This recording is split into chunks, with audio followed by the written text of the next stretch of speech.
Hey everyone, welcome back to the Wisdom Tradition podcast. Once again, this is Alex Sakin, and in today's episode, I'm going to be breaking down a classic Manly Hall lecture titled Atlantean Records in Greece and Egypt. So the purpose of this episode is to add further commentary and analysis to the material that we went over in the previous episode, which is based around an article I wrote called Atlantis and the Archetype of Empire.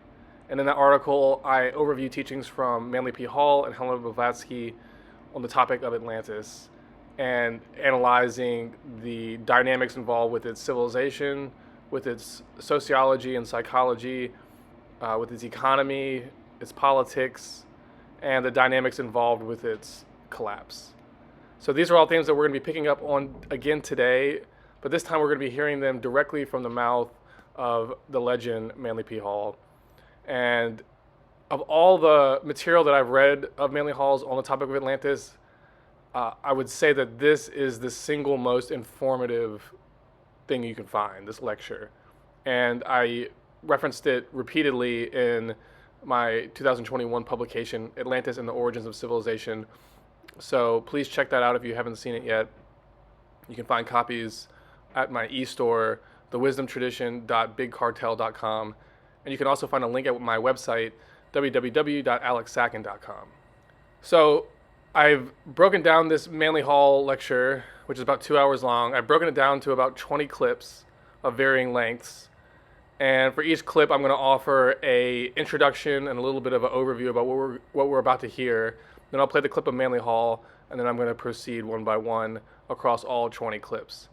And by the end of it, we're going to have a very comprehensive overview of Atlantis in terms of its history, and also some of the other elements that I referenced in the article concerning its psychological, socioeconomic, and other dynamics involved with Atlantis. We're going to look at the collapse, and we're also going to consider how Atlantis relates to a parallel motion, one might even say a rival motion that was taking place towards the very end of the Atlantean Empire, and that has to do with the Aria.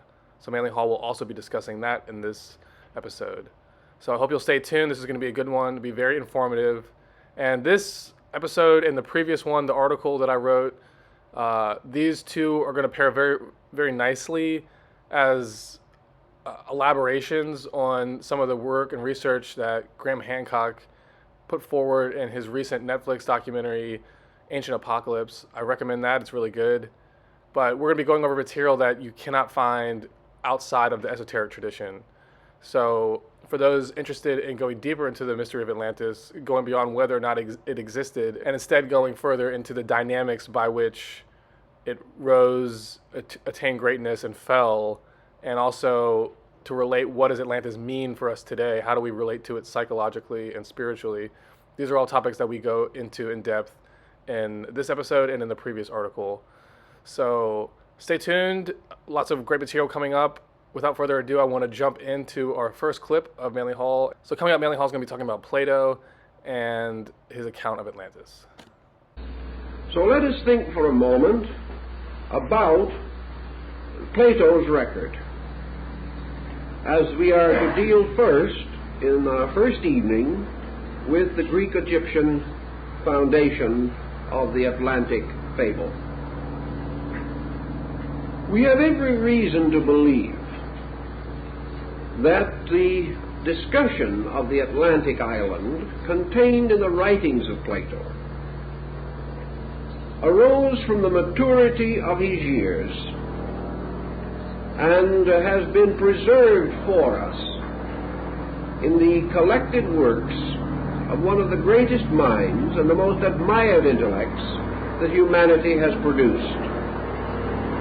It would be difficult indeed to assume that the author of the Statesman and the Republic, the man whose mind so accurately and astutely estimated nearly every social and human problem, could have merely been fictionalizing or have been himself easily deceived by some legend or lore. The actual story of Atlantis, as recorded by Plato, came to him from one of his disciples, a young man descended from the old Athenian lawgiver Solon.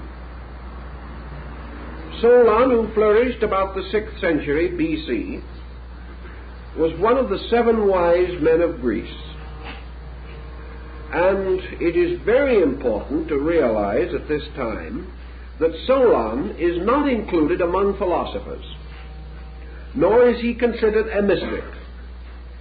He is not regarded as a scientist, and he was certainly not a theologian. Solon was exactly what our modern semantic association with the word Solon would indicate. He was a statesman. As a statesman, he was bound to the political and physical problems of his country.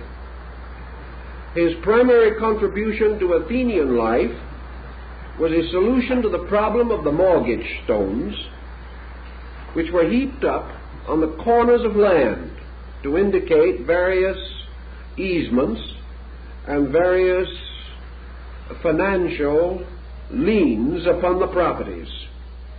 As during the course of centuries these properties changed hands and were mortgaged and remortgaged, a situation of considerable complication arose. The heaps of mortgage stones became so large there was no land left to till. So Solon had to fight with the problem of the ancestral and historical indebtedness of the Greek peoples. He solved this rather neatly, and also is remembered as the man who liberated the Grecians from the unhappy and difficult law permitting imprisonment for debt. It was not until the Middle Ages in Europe that this law was revived, and we are happy to say that it is now gone. If it wasn't gone today, there'd be no one out of jail. Now, Solon visited Egypt because of the general respect of the Grecians for the political and diplomatic skill of the Egyptian rulers. Egypt was a theocracy, uniting in the person of the pharaoh both priest and king. Egypt was also deeply versed in ancient laws and had a very skillfully developed system of legislation and jurisprudence.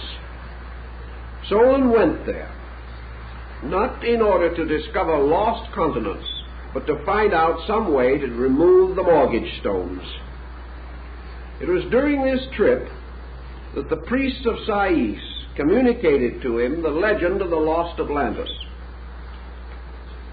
Solon was profoundly affected by the story, which he undoubtedly received as an historical fact. He was shown a pillar of mysterious metal, which was said by these priests to have been erected prior to the destruction of Atlantis, and to have carved upon its face in hieroglyphics the story of the great catastrophe. Solon, hastening back to Greece, became involved in the proper administration of his statecraft problems. Being a man of advanced years, he tells us that he was unable to advance and philosophize the story of Atlantis. He therefore left it as he had received it, in record only, passing it on to his descendants. And one of these descendants finally brought it to the attention of Plato. Okay, so in this next clip, Millie Hall is going to discuss the dating of the Atlantean deluge, or the end, or the collapse of the Atlantean Empire, and the deluge that is associated with it, that swept the earth and really destroyed much of this empire. The record has also some dating. Solon, as we say, flourished about 600 BC. And according to the ancient story, the Atlantic invasion of the Greek states occurred about 9,000 years before the birth of Solon. This would put it somewhat in the neighborhood of 11,500 years ago. This kind of dating brings us into an arena of timing in which modern man has almost no records. A period in which, however, it is inconceivable to him that a great culture could have flourished. Remember, this culture was important in the terms of the Greeks and Egyptians. Therefore, we have every reason to assume that whatever this Atlantean culture was, it was not like ours, but if it had a parallel, would have been more like that of those ancient nations of 4,000, 5,000, or 6,000 years ago, with which we have some historical acquaintance.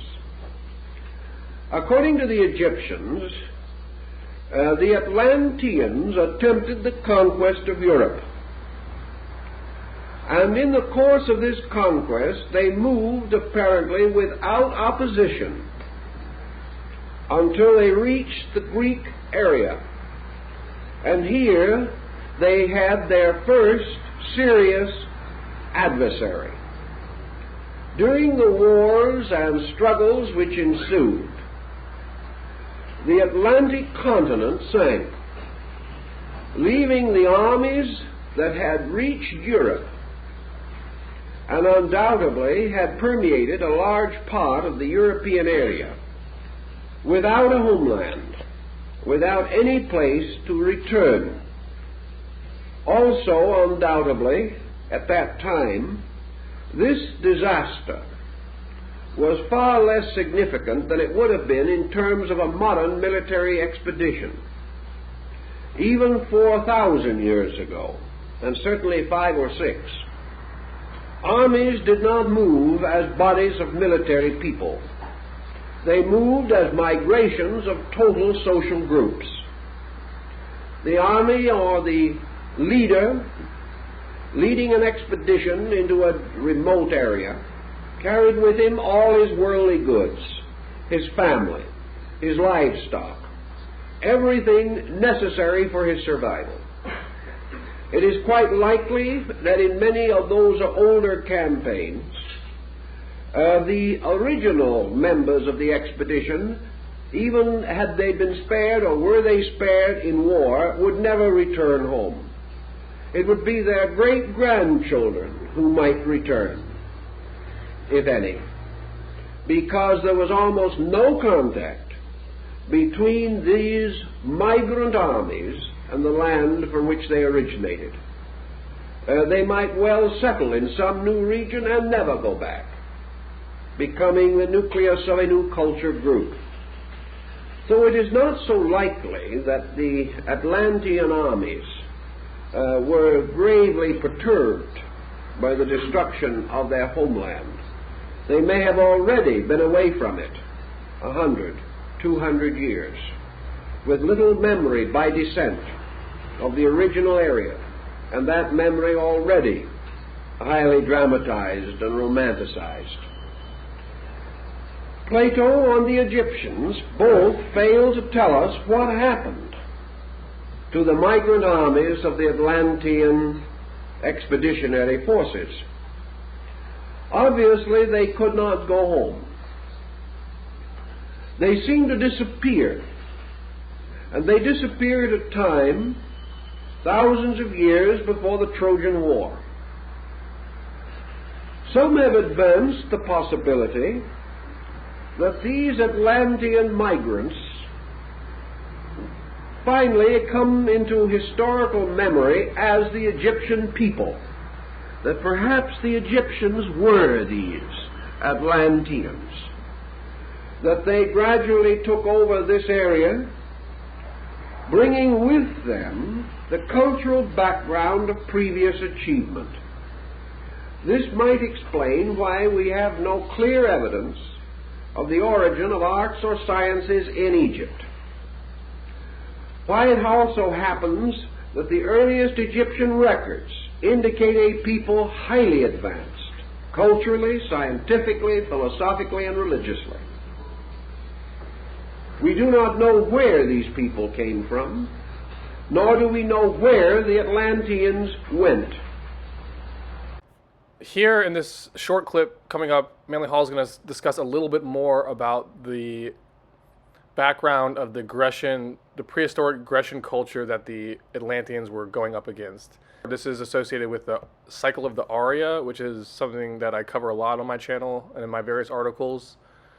But basically, he's going to discuss how the Druidic culture, the mysterious Druidic culture of prehistoric Europe, is associated with this Aryan motion, Aryan migrations from North India. And he notes that this seems to be the power that the Atlanteans were going up against. In a way, we can look at this war as being the Atlanteans versus the Aryans, and so this represents the fourth root race versus the fifth root race. On the same ground, we have comparatively little knowledge of a primitive state of Europe. We have some. We can envision the Europe of the Goths and the Vandals. But far deeper than these records are the ancient cultural institutions of the Druids and of the various bardic orders that were behind the common ways of things. The Druids were a very learned people, as Caesar testifies. Where did they derive their learning? It has been common to assume that they had some connection with Asia. How? Where? When? None of these questions are adequately answered. In this next clip, Manly Hall is going to discuss something that we talked about in the article, which is the fact that in Plato's account, there's a mix of historical and symbolic elements.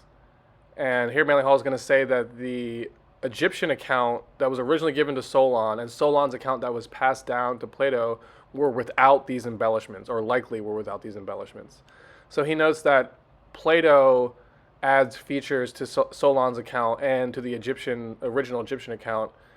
And as we discussed in the article, these in some sense elaborate on the socio-cultural dynamics of Atlantis in a way that the Egyptians' original account and Solon's account did not.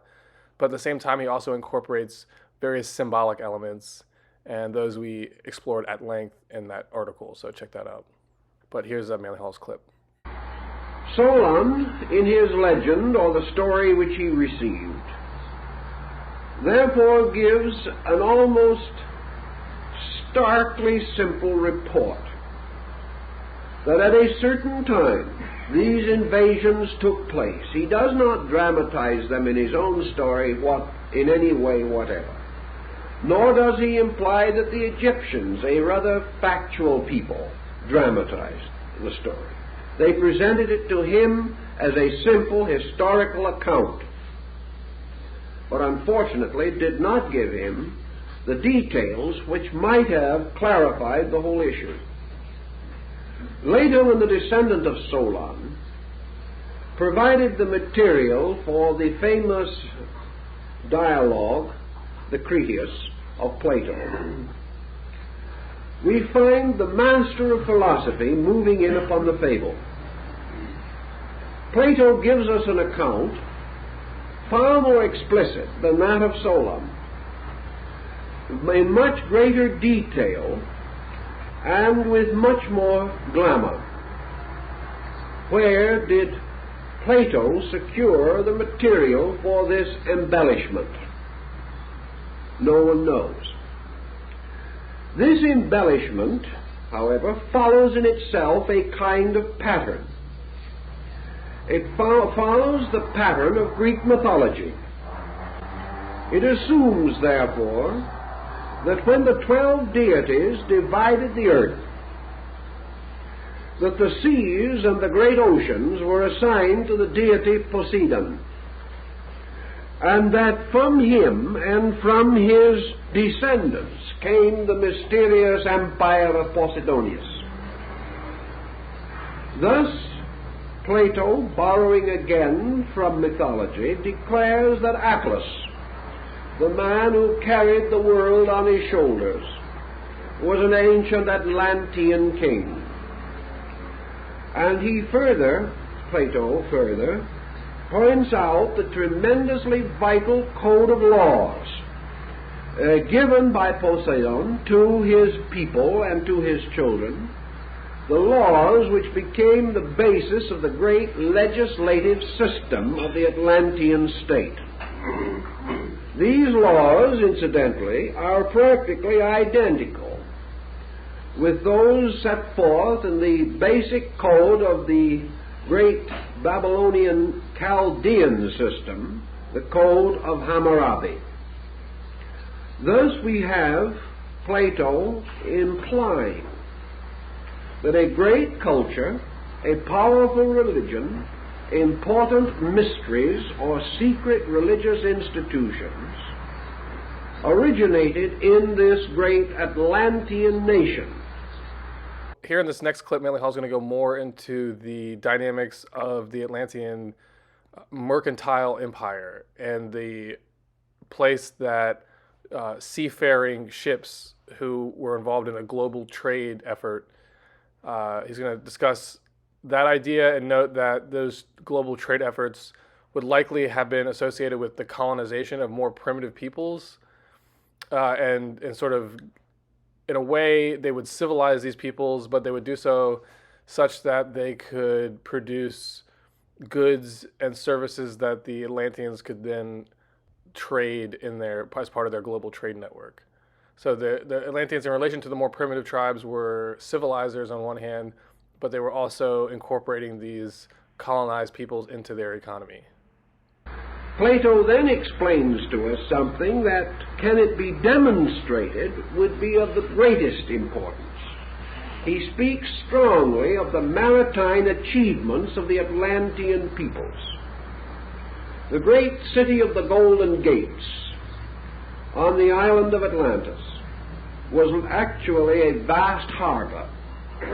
And into this harbor came the shipping of the Atlanteans, who were a great mercantile people. Their boats and galleys and crafts went throughout the world, merchandising, bartering, exchanging, trading. Plato does not specifically state colonizing, but let us move it there for a moment and consider what might be implied. A factual story gives us some help. We know that the Chaldeans, at a comparatively early period, sailed along the coasts of Western Europe, reaching as far as Britain and the Scandinavian countries to engage in the merchandising of tin. And we know that wherever these ancient expeditions came and visited, they left not only the immediate objects of barter, but a cultural impact upon the peoples that they visited. In other words, wherever the Chaldeans bartered, they left something of their philosophy and their culture, further testified to by the experiences of Caesar in interrogating the wise people of Gaul and Brittany. Thus, the migration of a great mercantile project traveling into very far areas would certainly imply the establishment of trading centers, trading posts, outposts of one kind or another, and even permanent settlements. The trader is always the same, and along the routes of his journey he leaves indelible impressions of his vices, his virtues, and his achievements. Here, Manly Hall is going to discuss how the Atlantean island continent, he's going to kind of discuss the geography of it, so how these navigators, these seafaring navigators and merchants from the Atlantean homeland would not have had to cross a big empty ocean like we have today, the Atlantic Ocean. Rather, it seems that the island continent of the Atlanteans was associated with a string of islands that connected Europe and the Americas. So he's going to discuss this kind of as a justification for the idea that Plato gives forth that the Atlanteans were a large trade-based empire. what was the general geographical state of the Atlantic area at this time, assuming that the central mountains of the Atlantean continent island, which may have been nearly as large as Australia, perhaps this area was connected with islands or other smaller unsubmerged scattered fragments of land, so that contact between Europe and America by means of this continent and islands might not have been a great challenge to navigation.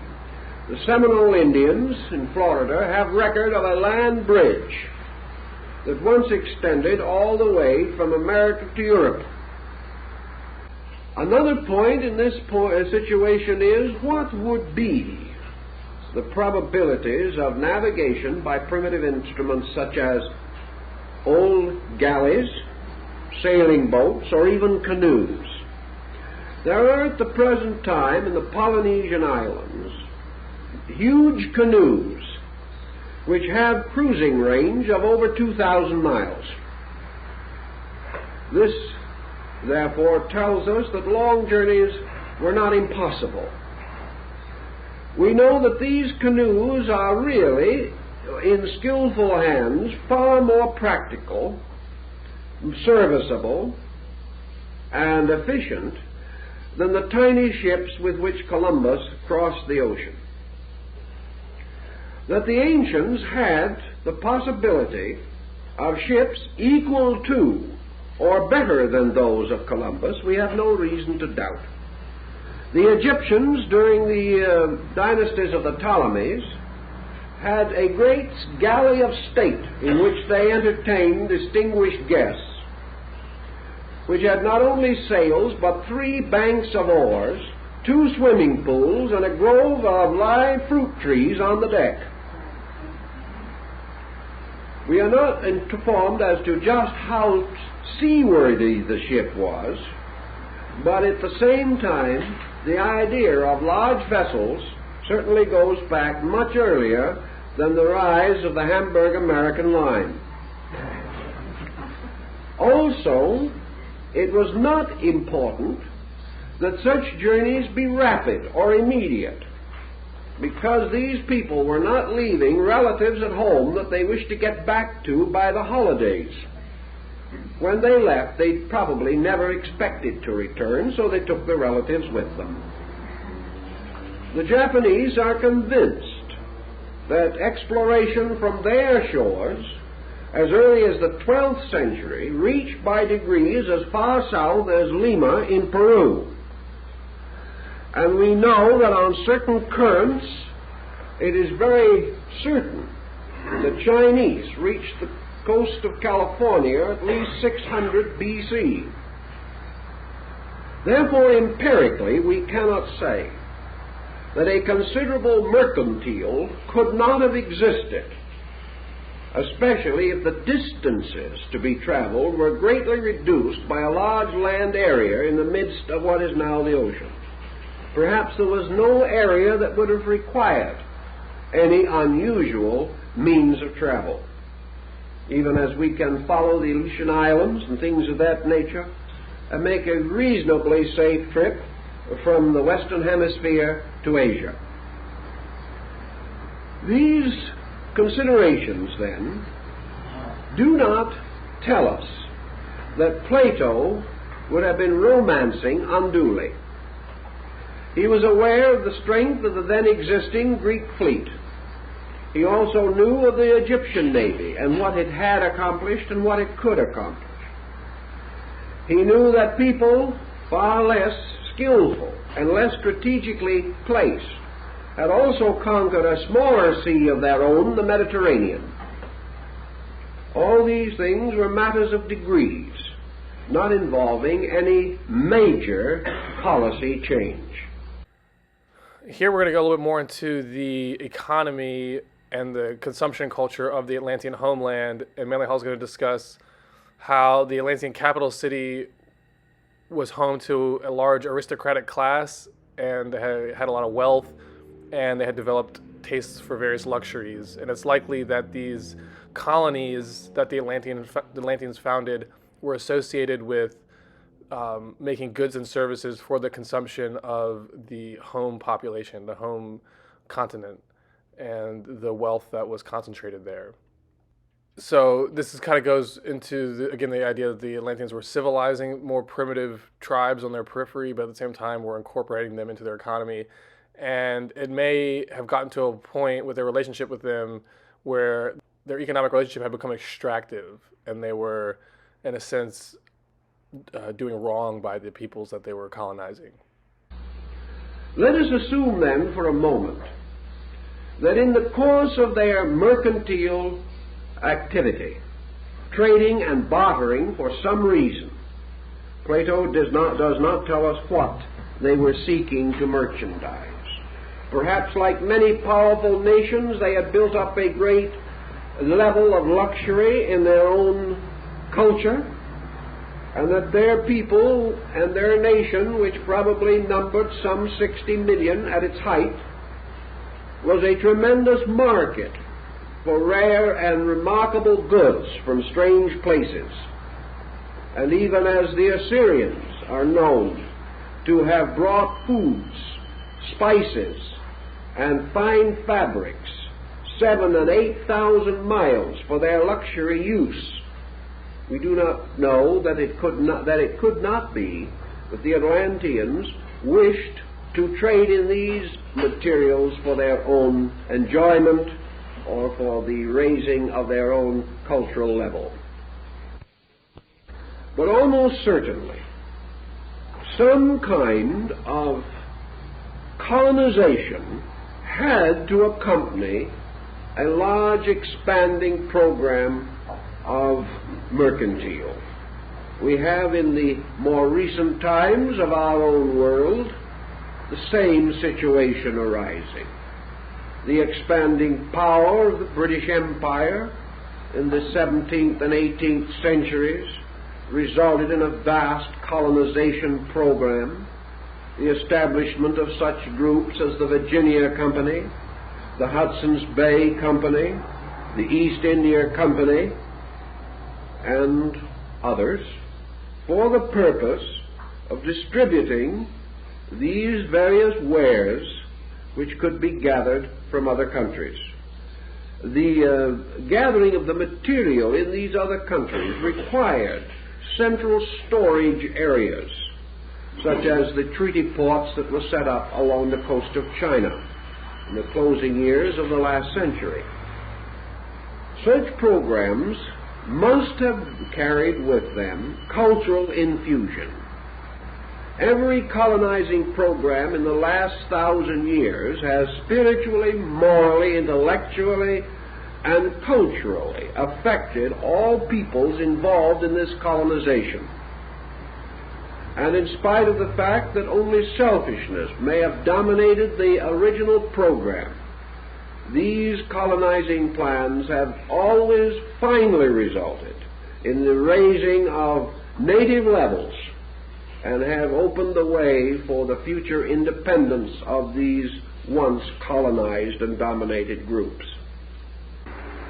If then it is conceivable that this Atlantic center did have a broad area which, like the spokes of a wheel moving outward from the central hub, finally diverged to an incredible rim area, we have one possible answer to the question of how almost completely isolated peoples, among whom there is no historical record of contact, and who have been separated by what appeared to be impassable intervals of mountains, land, or water, could have, at approximately the same time, been enriched by certain basic additions to their ways of life. In this upcoming clip, Manly Hall is going to touch on essentially the central thesis of the article that I wrote a few days ago, Atlantis and the Archetype of Empire. which is the one that this episode is sort of a twin with. And in this clip, he's going to talk about the idea that Atlantis describes an archetypal pattern of empire that would be repeated in different forms throughout subsequent ages among its various offspring civilizations. So this idea of an archetype is how this Atlantean pattern interfaces with us today in terms of our psychology, in terms of our habits and behavioral attributes. In many ways, we're still carrying forth the unredeemed karma from Atlantis. At least that was the thesis that I put forth in that article. We have no reason, therefore, to assume that Plato was mad or completely impractical if he tells us something which we have seen repeated 100 times since, and have seen repeated by peoples of a much more complicated nature, and with situations that might have suggested other means of handling, but we have still followed the old traditional ways. In this next clip, Manhal's going to build on this idea of Atlantis and archetypes, and he's going to discuss how Atlantis seems to be the single solution to several mysteries we have throughout the mythological philosophies and religions of the world, and how they seem to incorporate, from across the world, these myths seem to incorporate similar teachings about where the origins of their own culture came from. And there's also similar references to a parent civilization who was destroyed by a deluge. So these elements are incorporated in myths around the world, and this idea of Atlantis seems to fit this sort of mythological archetype and seems to explain it very well.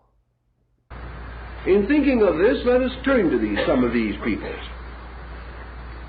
Even the Greeks do not or did not believe that they originated their own culture. They said that their culture came to them by a mysterious person from a distant place. If you go into the Polynesians, if you go into the Northwestern American Indians, or the Southwest Indians, or the old Iroquois League, or the Plains Indians, if you go into the Eskimos' culture, or to China, Japan, India, Persia, Syria, Assyria, Egypt, there is not one of these culture groups that will take the responsibility for having originated its own culture. This is important. While we have only myths to work with, that is true, every one of these groups of myths tell essentially the same origin story, that the peoples came from elsewhere, that they came with leaders who had led them from some previous location, that these leaders were responsible for the establishment of higher orders of culture in primitive areas. Thus, the natural or aboriginal peoples of these areas all insist that their cultures began with the advent of divine beings who came from remote places, from a long distance, from other lands. These remote beings did not resemble the people to whom they came. They wore different clothing. They spoke a different language. But in each case, they brought ideas. And from these ideas, the cultures of these local groups derived their impulse and their inspiration.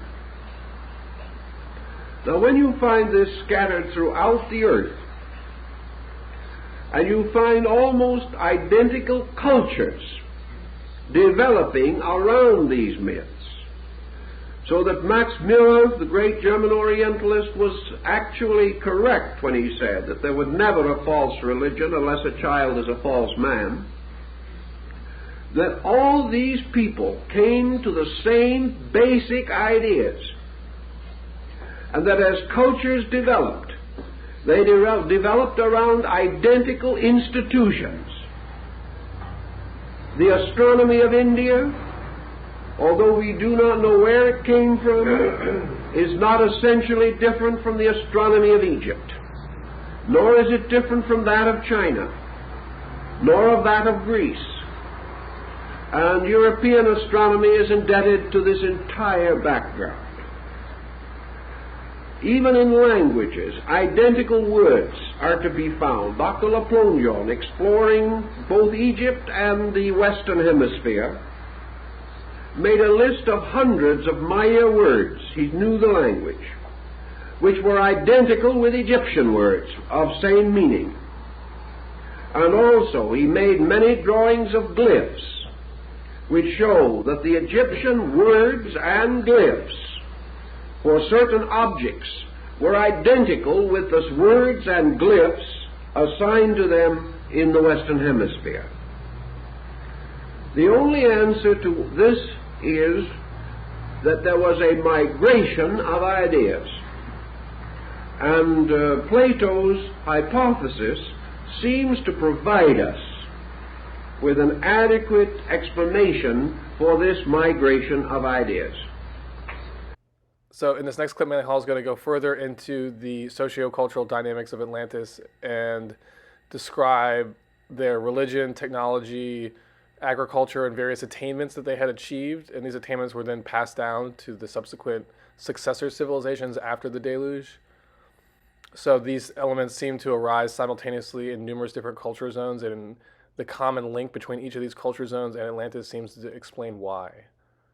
And so when we imagine ancient Atlantis and try to consider what it was like, Manly Hall indicates that ancient Egypt and ancient America are likely the two closest remnants that we can associate with the sort of high age of Atlantean culture.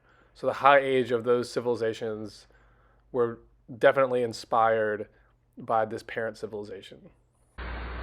If then we shall assume some of these things, we must turn back now and try to appraise our Atlantean. What manner of man was this? Who was he? What kind of a person? Is it true that great scientists and philosophers and scholars flourished in this empire of the Golden Gates 25,000 years ago? Did some strange catastrophe wipe out the first spaceships, aeroplanes? Were these people great scientists? Are we merely struggling to regain what they once knew? It's all very dramatic, very interesting, very difficult. Actually,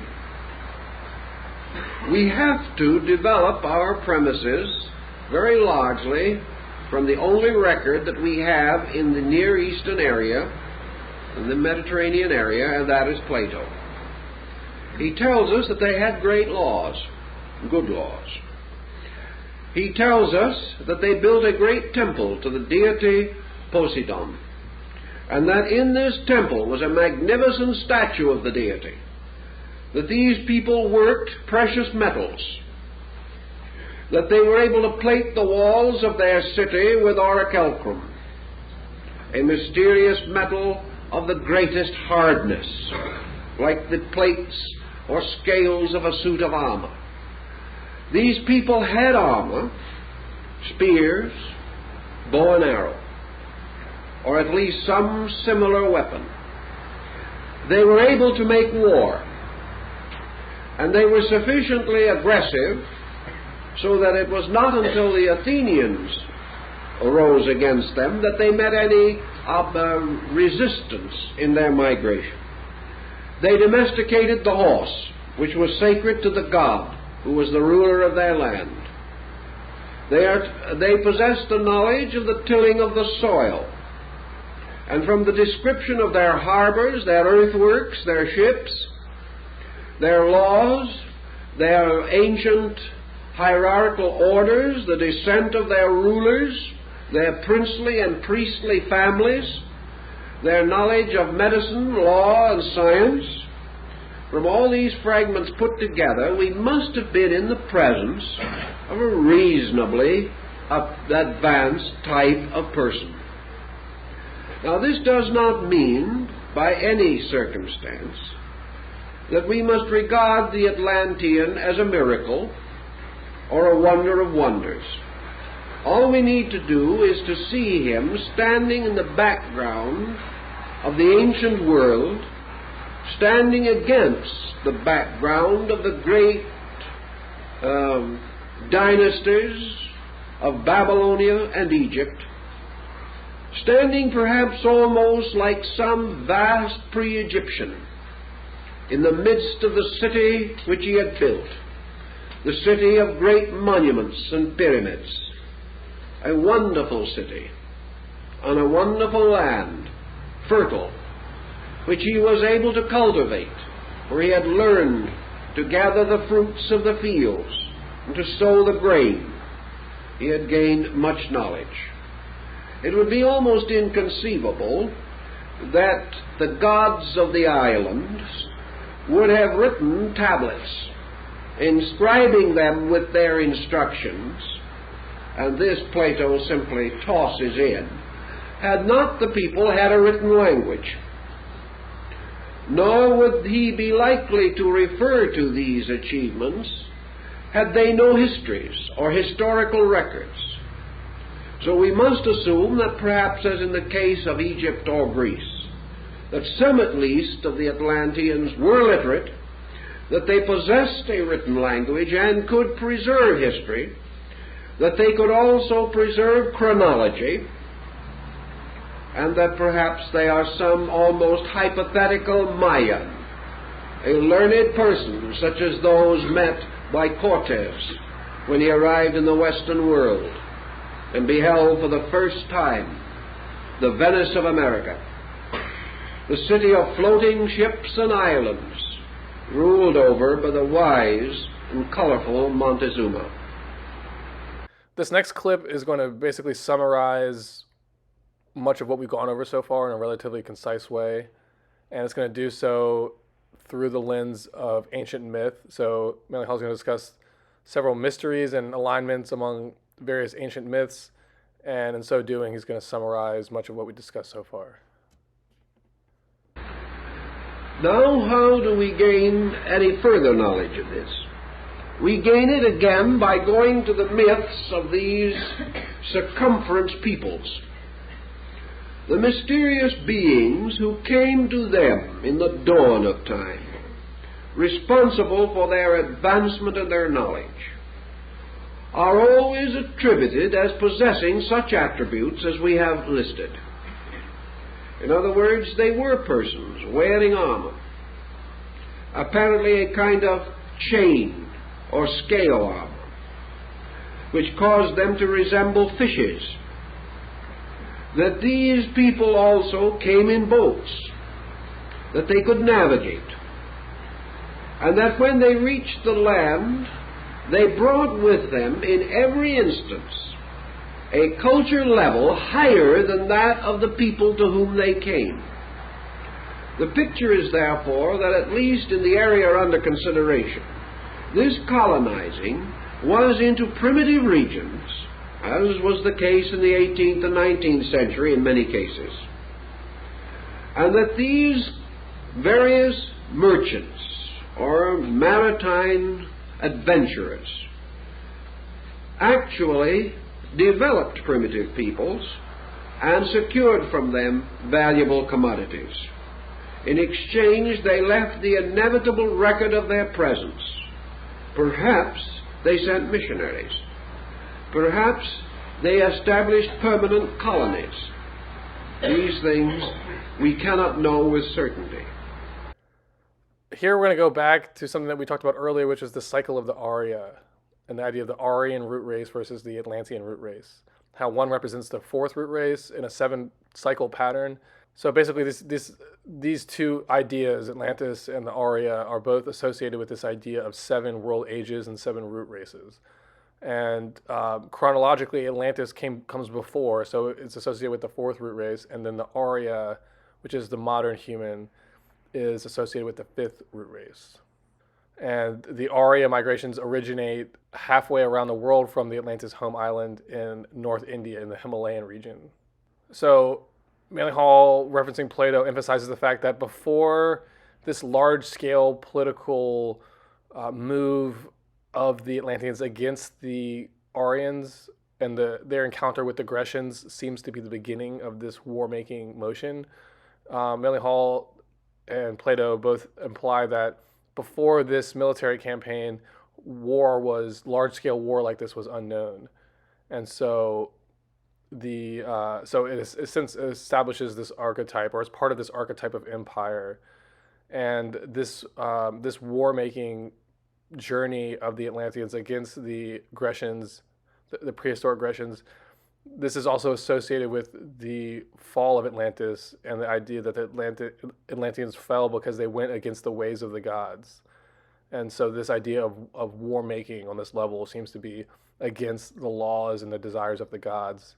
And so the Atlantean island was destroyed in a sense because of the karma created from this war making party. Now, if this was occurring 10, 12, 14,000 years ago, 20,000 perhaps, what was the state of the rest of the world? What was the state of the rest of the world when Great Britain produced its colonial empire? It was not a world of Great Britain and savagery. It was a world of several great cultures, and a world in which, by its own peculiar nature and skill, Great Britain was able to create this vast mercantile commonwealth. Now, it is not at all necessary that at the time of the Atlanteans no other civilized people existed. There is much to indicate that great migrations moving from northern Asia were also to be considered as important.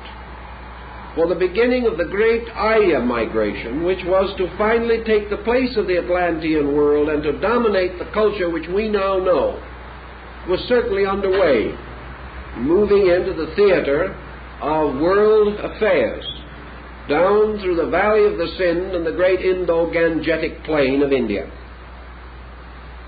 It is quite probable, likewise, that the migrations of this Atlantean area might have carefully avoided large and powerful nations that also had existence. It may never have reached them, having been limited largely to the great Atlantic area. Or it may have reached them and fraternized with them. We have no record that it warred with them. Plato would imply from his account that there was no such thing as war as we know it until it was developed by the Atlanteans, that they were the first mortals to engage in war. If such is the case, perhaps they were the first whose ambitions, perhaps towards world dominion, brought them into conflict with the ambitions of others, or brought down upon them the resentments of exploited groups or pillaged culture systems. This clip is going to discuss explicitly this idea of materiality and its relationship to the Atlantean psychology and what drove them to wage war on the Aryan dispensation. However we may wish to view this, Plato then moves into a moral ethical consideration in which he points out that the destruction of Atlantis was due to the disobedience of the princes and their peoples who departed from the laws which had been given to them by their divine father, the god of the seas. And as retribution for these errors, terrible catastrophes descended upon them, and they were destroyed. Plato's account ends at this point. No one knows why. It is possible that Solon's account also so ends, or that Plato, concerned with other essays, neglected this one, or perhaps purposely he intended it to go no further. In any event, we have the powerful concept of such a cultural center. And in this clip, which is rather long, we are going to be looking at this dynamic where up till now, Manly Hall has essentially been laying out a hypothesis. And so in this next clip, he's going to do a survey of several ancient myths and show how they are evidence that support his hypothesis. And so this next clip is really going to go almost, it's almost going to serve as a proof of that hypothesis. This causes us then to begin to patch together the framework and remnants of the old cultures of the world in an effort to discover, if we can, such common material as could well have been derived from a single source. We have considerable such material available to us. For example, one of the earliest accounts relating to this arriving out of the sea of the stranger on his ship or upon his raft of serpents is that related to Dagon, the Babylonian Chaldean culture hero. Dagon, or Oannes, the man who came out of the sea with the body of a human, with the head of a human being and the body of a fish, might well represent our mysterious Atlantean merchant or navigator. That he came out of the sea means merely that he came over the horizon. That he was riding upon a dragon means only that he came upon a ship. The messengers of Montezuma thought that Cortez had arrived on a dragon and declared they had seen it from the shore. So we can pretty well consider what this means. Perhaps dragon carving on the bow of a boat. Perhaps merely the sail or the oars resembling many legs led a very primitive people to believe that a sea monster had risen before them. In any event, what was the first thing that this seaman taught to the people in the valley of the Euphrates? The first thing that he is said to have given them was good government. Good government meaning social organization. He taught them the importance of cooperation, of the building of tribal or national consciousness, of giving them community life, of having them settle to become the dwellers in towns and villages, to end their ancient wanderings. He also taught them to cook their food, which previously they had eaten raw. He taught them that it was not necessary merely to fish for their food with a bone hook. He taught them how to snare and capture animals. He taught them how to weave cloth. These are things that are particularly related to these cultured deities.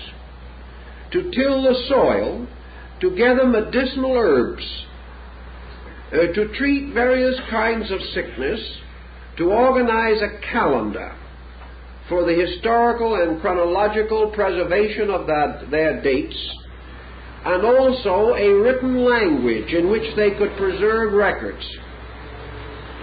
Furthermore, he taught them to build the laws by laws of architecture, and in several cases he is accredited with having given them music. He is certainly associated with basic arts and sciences and crafts. And before the completion of his mysterious sojourn with them, he had given them the momentum, the impetus to achieve to a new level of social greatness. Now, in several instances, we observe thinly veiled what may be the realistic answer to the problem. Namely, that this same man taught them to gather various plants, taught them to mine the earth, taught them to catch birds for beautiful plumage, and also to raise special fruits and harvests, leading to their prosperity. This implies that this visitor was setting up a proper situation for an exchange of goods. In other words, he was helping these people to develop skills, presumably with the idea that after they had produced this goods, he would take it and merchandise it for them. Furthermore, there is evidence that this stranger left artifacts behind him. He left things that had belonged to his people. These became sacred relics, regarded with the most profound veneration. As we begin to analyze this stranger who came from the sea, we almost inevitably come to the conclusion that he could not have been one but many. And this is again sustained by the records. For the records in Chaldea alone seem to point to at least 5 persons concealed under the identity of Dagon, or Oannes, the fishman. These persons visited the area at widely different periods, but had similar missions and identical contributions to make. And gradually, in prehistory, these personalities were either considered as one person with a phenomenal length of life, or as re-embodiments or returns of this one person on a religious level as avatars or re-embodiments. So we look this over with a rather critical thought in mind. We seem to observe a great deal of solid common sense. We have someone coming at that time to a people, establishing perhaps, as in the case in Mexico, where it is said Quetzalcoatl brought with him a retinue of persons of his own kind, and established a kind of court or community. In some instances, the emphasis is upon religious matters, but always it is upon advancement. And in every instance, the same second act takes place. The strangers departed in due course, usually having appointed a successor or someone from among the people to carry on the program that had been started. In each case, the strangers promised to return, and in no case did they return. This is, I think, also important. Always the strangers said he would come back. Always he warned the people to keep the rules and laws, because he would come back and find out whether they had or not. Also, this stranger emphasized the need for honesty and for integrity and for dedication. And he warned the people not to abuse the knowledge which he had given them, stating that if they did abuse this knowledge, they would destroy themselves. So with fond-a-do's of one kind or another, this mythological ancestor, this psychological forebear, vanished back into the sea again. He always went out for the same mysterious road of water by which he had come. His ship or his dragon seemed to vanish under the ocean, and he was never seen again. And his people waited for him, and they kept his rules, sometimes for centuries and thousands of years. And many, even in the world today, whether we realize it or not, are still keeping those ancient rules and still waiting for the return of the hero who came out of the sea. Where you find this, maybe in 40 or 50 scattered culture groups, it has to have a meaning. There has to be something under it. We can say psychologically that perhaps it originates within man. This can be advanced and sustained with some logic, but it does not explain the lack of certain growth factors. These primitive people say and demonstrate by their later action, yesterday we were savages. Then this man came, and immediately we were no longer savages. Within 50 years, within 20 years, within 100 years at most, these primitive peoples began to record their history. They changed their grass huts into great buildings. Sciences, arts, and crafts burst into bloom. Here they are. Yesterday they were not. And they tell us that the reason why this change was so rapid was because this knowledge was given to them. It was not evolved the slow and difficult way requiring thousands of years of gradual cultivation. This was given to them as a kind of birthright, a heritage. And they took it upon themselves and in a very short time gained astonishing proficiency. Consider the modern situation. As a result of the entrance of higher culture groups into primitive areas, many backward areas of our earth have been completely transformed in 150 years. We know this is happening.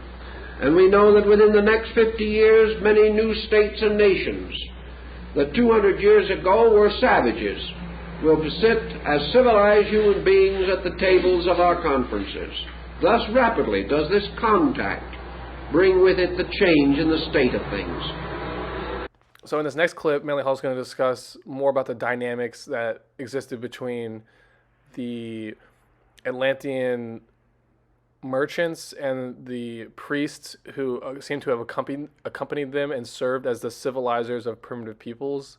Manly Hall is going to discuss some of the dynamics by which these Atlantean civilizers, what institutions they set up among these primitive peoples in order for those peoples to perpetuate on their own the wisdom departed to them. And he's going to discuss how the first order of business seems to have been to create a council of elders, essentially, among the wise men and priests of these primitive peoples, the shamans. And so these were brought into a pattern of organization, and that pattern of organization becomes a local branch of the mystery schools. And this model of mystery schools was originally developed in the home island continent of the Atlanteans. So in this next clip, Manly Hall is going to discuss the dynamics by which these mystery schools were imparted to primitive man in order they may keep the wisdom and the knowledge required for those peoples to maintain and grow civilization. This may also explain why, under the tremendous impulse of this almost divine mystery, for with ancient peoples everything that cannot be understood is sacred, under the impulse of this hero and the legends rising around him, small groups of persons became the custodians of the deeper phases of his laws. The knowledge that he could not or would not wish to have forgotten was communicated to the old ones, the priests. They apparently were among his earliest converts, the local native wise men. He formed them into schools, into a kind of group of elders, perhaps his form of a privy council or of a legislative body to surround him and protect him and advance his projects. When he was gone, these legislators he had trained became the keepers of his wisdom. They are the ones that then proceeded to initiate young people into this body as time went on so that the secrets could not be lost. In some cases, the secrets were lost. Some cultures became totally extinct, and we have no remnant or record of them as surviving. In the stronger and more healthy groups, however, there was survival. And this survival means that in a reasonably short length of time, these peoples emerged almost simultaneously or very closely allied in time sequences. And that suddenly the curtain of history rolls up and we see history. And we see it coming into our understanding. But behind this history is nothing but secrets. ancient institutions dedicated to the gods, to the sciences, to the arts, and to the religions. Here, Manly Hall is going to discuss the dynamic by which in ancient myth we hear about the great ones and the gods who walked with men, and how in the early times these sort of spiritual giants lived among man and brought the wisdom of the gods to man, kind of like in a Promethean fashion. Each of these gods part of a strange order of beings. Now let us remind ourselves of one other thing, that even in the times of Plato and Thales and the other great Greek thinkers, there was a hypothesis strongly held that the gods had originally been mortals. Also, among the Egyptians, Plutarch tells us that the great gods of Egypt were antediluvian kings who had been deified after death. Now this has more or less disappeared from our thinking, but perhaps it also has a bearing upon this present consideration. We do not mean to imply that all religion rises merely from prehistoric history. We do mean to imply, however, that between man as a worshipping being, worshipping the great creative principles of life, and man in his present complicated theological structure, there is an interval of interpretation, of impersonation, of personification, by means of which hierarchies or pantheons of divinities have arisen in nearly all parts of the world. These divinities, in most instances, like the Olympian gods, the Aces of Scandinavia, or the great Egyptian gods of Philae and Luxor, these deities have their stories, they have their histories, they have legends about them. They have their persecutions and their problems, their fortunes and their misfortunes. They were sometimes victorious and sometimes defeated, and they were subject to most of the moods that mortals can understand. The Egyptians and Greeks believed that these secondary orders of deities might very well have been originally human beings, living at a remote time and with unique achievements, by means of which they became the patrons and were recognized as divine by lesser peoples to whom they brought culture and enlightenment. This would again fit into our hypothesis. If, for example, there was a cultured people, a highly civilized people, that took some kind of a paternal interest in the then wandering nomadic tribes that are now the nations of the world. If such cultivated persons existed, we have no record of them whatever except in that mysterious account of the time when the gods walked the earth prior to the rise of the ordinary human way of life. Every people has this account.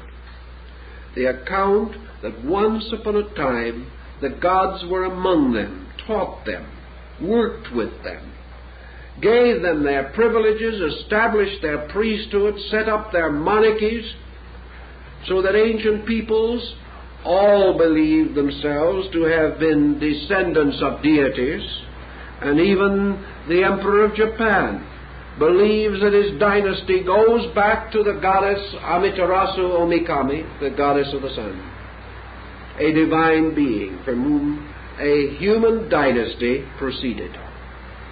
Everywhere it is the same. Ancient rulers governed by the divine right of kings, and this divine right was by descent from the heavenly kings that preceded the human rulers. So here we're going to go a bit deeper into the mysteries of the mystery schools and what the foundation of the knowledge that was taught there. And these mysteries are based on this idea that there are a hierarchy of gods and demigods and enlightened humans but all of them are contained within the one true God. So there's actually one God who moves into creation by extending its consciousness through these various levels of hierarchy. And so this seems to be the mystery, the great revealed truth that one experiences in the mystery schools is you experience the ultimate truth of the one God.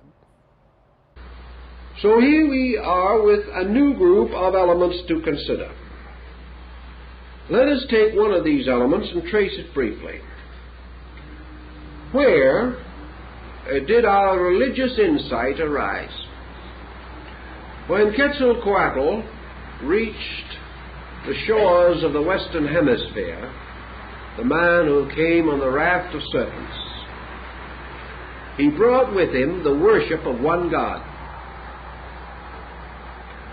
When the ancient Oannes came to the shores of Babylonia, he brought the worship of one God.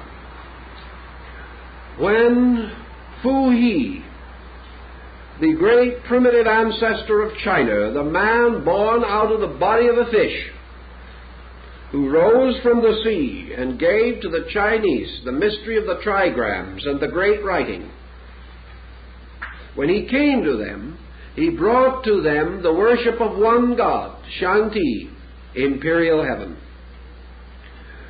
When Vishnu, in India, in the embodiment of the first avatar, born out of the body of a fish, and so created to rescue the law which had been carried to the bottom of the ocean by a demon, when this being came forth to become the inspiration of the great Puranic literature of India, he taught the worship of one God. When Viracocha came to Peru, he taught the existence of one God. And wherever we go, it is the same. These primitive peoples apparently had worshipped idols, or had worshipped fetishes, or had merely the primitive juju magic of the Vuitton and the African primitive. But immediately these leaders appeared. They brought the message of the one true Father. They taught that this Father was invisible. They taught that this Father was not embodied,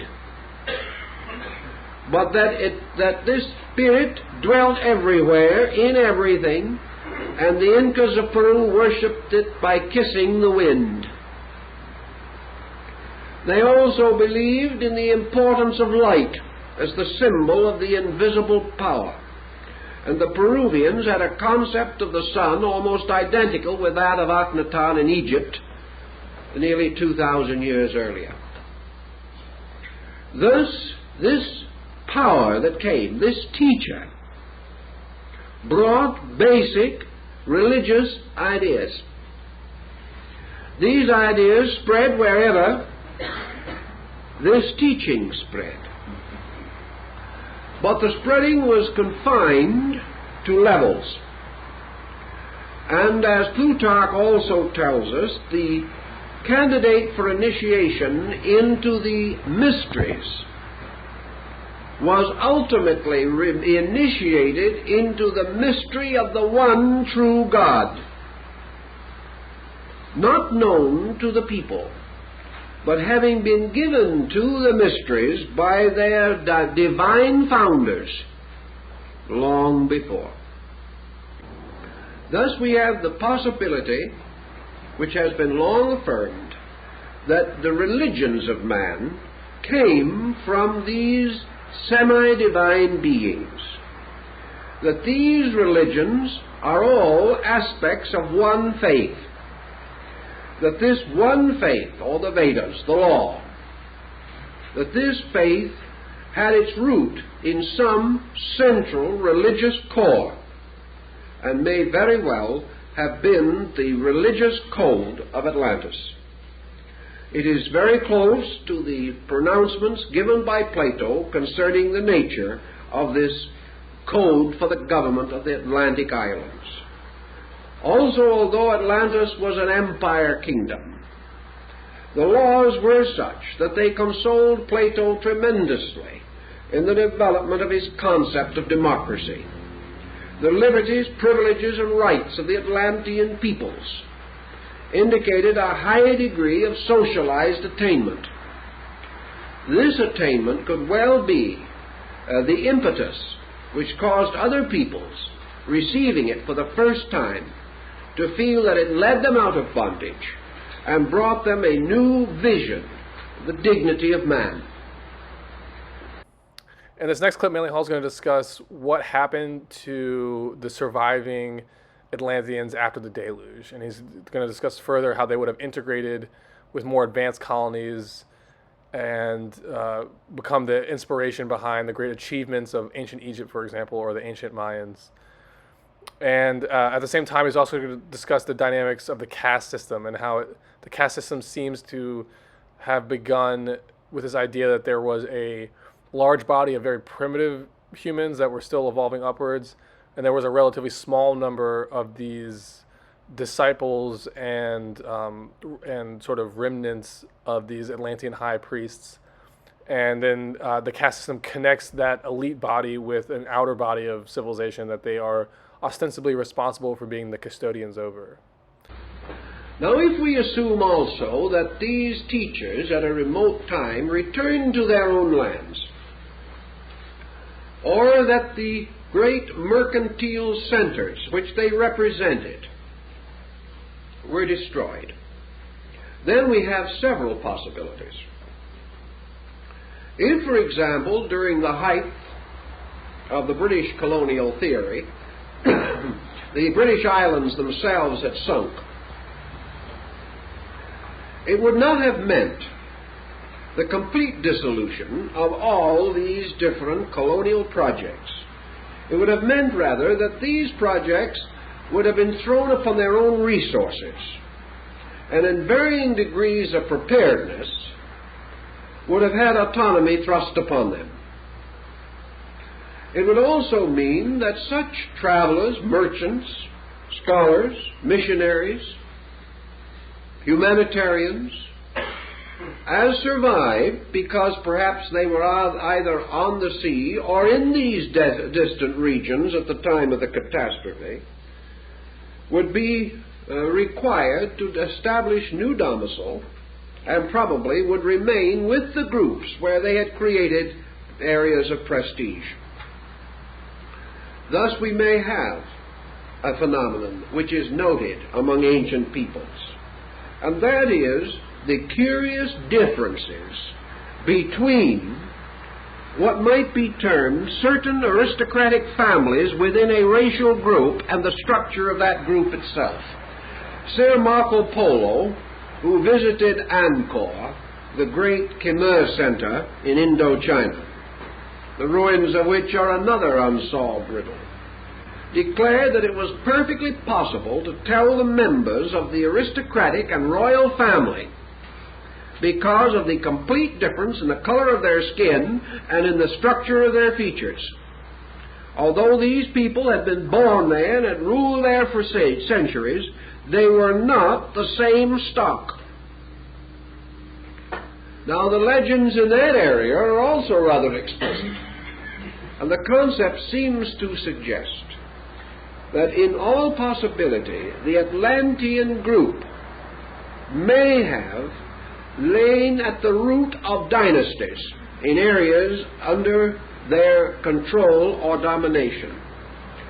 That this group intermarried, or perhaps selected certain racial stock for the extension of its own sphere of influence, and that there may therefore be definite traces of Atlantean bloodstream in non-Atlantean peoples who were reached at that time, and whose achievements centered around certain heroic groups within their own structure, as, for example, the caste system in India.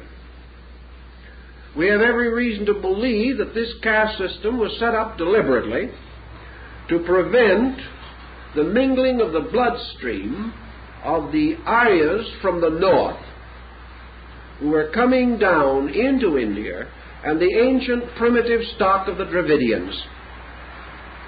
To preserve the dynamic of the new bloodstream, the caste system was instituted. There are small caste systems on practically every island of the Polynesians. There are small caste systems in every tribe in Africa. These caste systems seem to speak of the descent of certain families that had custodial rights at ancient times. And the proof that there was a setting aside is in the structural difference in these classes, a difference which cannot be accounted for by any difference of opportunity or environment, or any known difference of racial background. And in this upcoming clip, we have some more information about the Atlantean collapse, and in particular, Manly Hall mentions two key consequences. One is the breaking down of the colonial relationship between the Atlantean Empire and the primitive tribes on its periphery.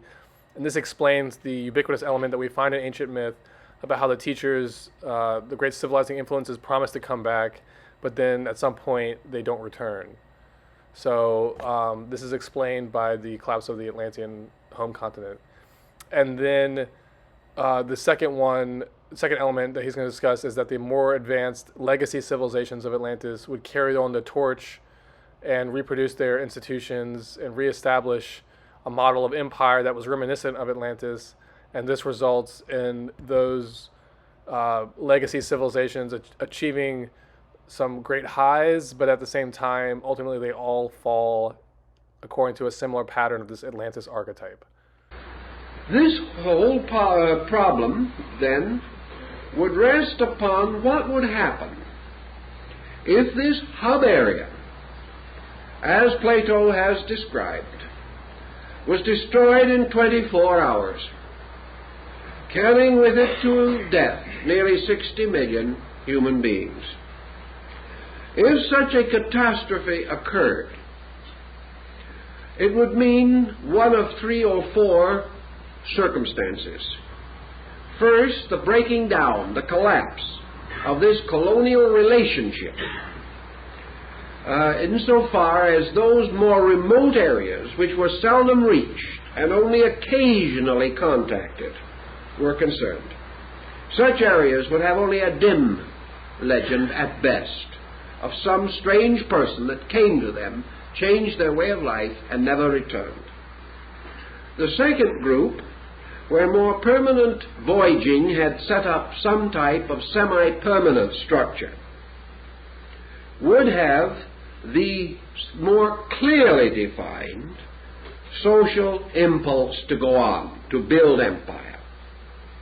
A third group, in which perhaps would be involved some of these Atlantean survivors themselves, who thereby took on and took over the rapid progress of certain social and racial groups, might have resulted in the rise of the mythological kingdoms of the remote past, these brilliant and wonderful states that came out of nothing and flourished and gained so vast a reputation that men believed that they belonged to the gods. These Atlanteans who stayed could well have been gods walking among men, living with them, as Quetzalcoatl is said to have lived for many years, and finally either dying or departing.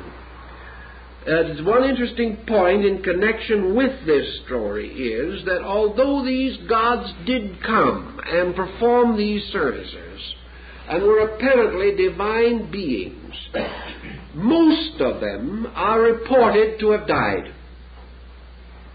2 things. Either they went back to the sea, or else they remained and died. There are a number of accounts that they did remain and die, as for example the mound for the god Odin, or Wotan, which is still to be seen, the grave near Uppsala in Scandinavia. An ancient monumental mound said to be the graves of the gods. That these gods died of various causes is also suggested, of various causes is also suggested. And in some instances, the legends are so confused that it seems as though later generations, trying to preserve the heroic nature of these deities, did not wish to let it appear that they had died. Yet Osiris died at the hand of his brother Typhon. The ancient gods and godlings, though greatly revered, were in a strange way mortal. And out of this mortality came this descent, this benediction by which a new generation of rulers came into existence. And among some tribes these were supposed to be the continuous re-embodiments of the same ruler, as in the case of the Dalai Lamas and Panchen Lamas of Tibet. In this final clip that we're going to be hearing, Manly Hall is going to discuss the idea that Atlantis' demise is associated with the karma of disobeying the laws of the gods. And this disobedience manifests as their move into war-making and enslaving others. Thus, many things fitting together fit into Plato's narrative. The problem of disobedience, which caused the destruction of Atlantis, might also very well play into our situation, because these peoples are regarded as the originators of war. And war certainly was among the earliest indoctrinations of mankind. That primitive warfare probably existed in the most primitive society, we do not doubt. But the great political development of warfare also emerges in the dawn of modern time, in the dawn of our historical period. Yet there are scattered about the earth's ancient battlefields in which highly trained troops went into war thousands of years ago, thousands of years before the conquests of Alexander and Caesar, and perhaps long before the siege of Troy. The machines of war, the instruments, and the political and military theories of war also come down to us from a long, long ago.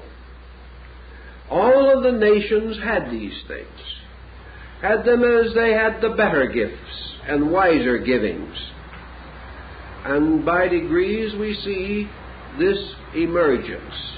We see a great period of glory at the root, at the beginning, a tremendous virility, a tremendous vitality of consciousness, the magnificence of Babylon, the transcendent beauty of the great classical civilization of Egypt, the wonderful glory that was Greece, the ancient grandeur that was Rome. We see the ruins of these great achievements, and we perceive also that by degrees these ancient cultures have vanished, and that in their place, in many instances, the peoples involved continually declined, so that gradually the makers of these great cultures vanished entirely. There are no longer any ancient Egyptians. The modern Egyptian is an Arab. His dynasty of old is gone, and history closed him off almost 2,000 years ago. Yet he had a great time and fell into darkness. Why were so many of these great institutions so blackened, so darkened? And why were still earlier ones, of which only myth remains, also always falling away into darkness? It seems that the great vitality of these cultures was imparted from some level of knowledge, from some measure of understanding, more dramatic and dynamic than has ever since come to the world. That these early impacts lifted men dramatically to a great achievement, and then came the story of life as we know it, the story which is nothing more than man drifting away from the truths he has learned, compromising, selling out his principles, leaving the ancient footings of ethics and ideals, transgressing the laws of the great beings who came to him in the dawn. They warned him that this would be their own destruction, but the people would not listen. They continued to fall away, so that our history is largely a falling away from the great spiritual foundations and a drifting into material accomplishments, a drifting perhaps which Plato could cover under his concept of another Atlantis, in which man is submerged by the sea of his own thoughts and is drowned in the processes of his own mind. Okay, that was the last clip that we're going to be discussing, and I hope at this point you can see how important and informative this article really is. It's like a one-stop shop for a lot of very profound analysis on the mystery of Atlantis, and this is material that you really won't find in such a concise manner anywhere else by any other author, at least that I've found. So I want to thank Manly Hall for this lecture, and thank him for his wisdom as always, and thank you all for listening. And please check back in for part 5 of that series on Plato that I've been mentioning.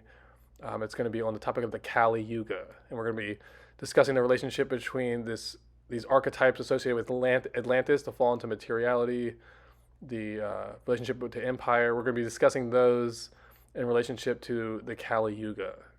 So definitely check back on that episode, because we're building and interweaving themes that we've discussed in the previous 4 articles and in today's episode as well. So all that stuff is going to be coming together in that part 5, and then further in part 6, which is the final part of this series. So I hope you'll stay tuned. Thank you very much. God bless.